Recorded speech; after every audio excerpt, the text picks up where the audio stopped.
Hey guys, Kyle Morris here, once again coming from the Golf Room in Dublin, Ohio. And what I want to do today is talk to you guys maybe about the most important fundamental in golf.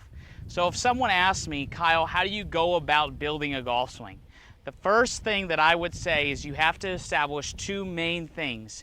You have to have the right tilt and you have to have the right turn. Without the two, it's really, really hard to make an efficient golf swing, one that has the maximum amount of time for the minimum amount of compensation, because without those two things, everything else is a compensation if you're not setting up those two things correctly.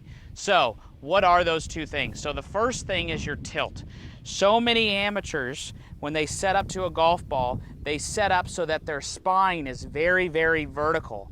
And what happens with that is when they get to the top, if you could do this, you guys can do this, the viewers watching at home, if you take it up to the top and if you were to sway back and try and make your spine angle really tilt almost the other way, and you ask yourself, what's this feel like? Well, this position makes you feel like you're going to come over the top from that position.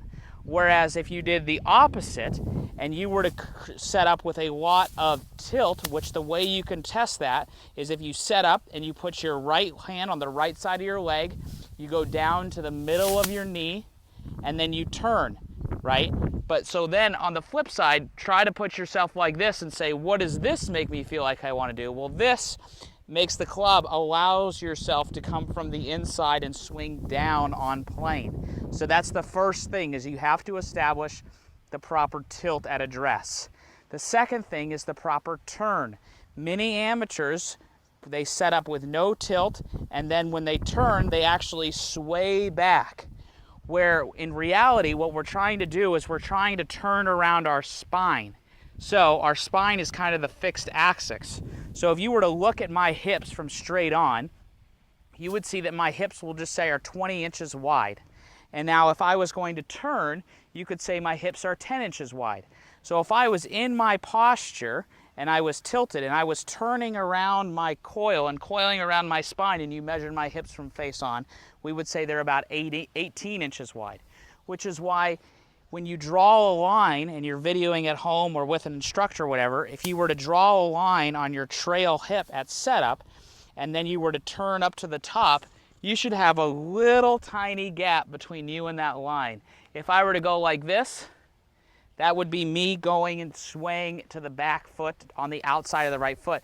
And we want all of that weight and pressure to be on the inside part of the right foot, because on the inside part of the right foot, it allows us to kind of push off the ground and create force and pressure going forward so that we can create a lot of speed and a lot of control. So how could you practice that? Well, what you're going to do is you're going to take the shaft at the course. You're going to put it on the outside part of your right foot. Then what I want you to do is you're going to set up with what feels like 80% on your left side. That's what it's going to feel like. Realistically, we want it like 60-40, 60 on the front, 40 on the back.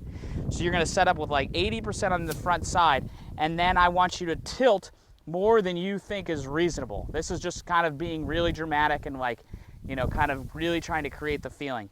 And then from there, you're going to try to turn back up to the top and trying to get your spine to be more back. Because with K-vest, for example, we want to have roughly 36 to 45 degrees tilted back at the top of our backswing, and then with our side tilt, we want like 5 to 10 degrees of tilt. So you're going to put 70% of your weight on your front side. You're going to tilt more than you think is reasonable, and then you're going to turn back to the top. And what you're going to notice is how much more engaged that makes your core, and how you're really going to have to turn around your lower body and your abs and really control your swing through your abs rather than just kind of swaying and not being very powerful.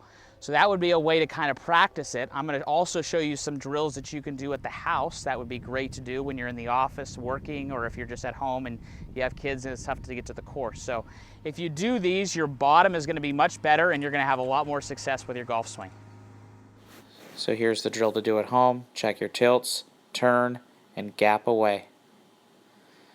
Check your tilts, turn, and gap away.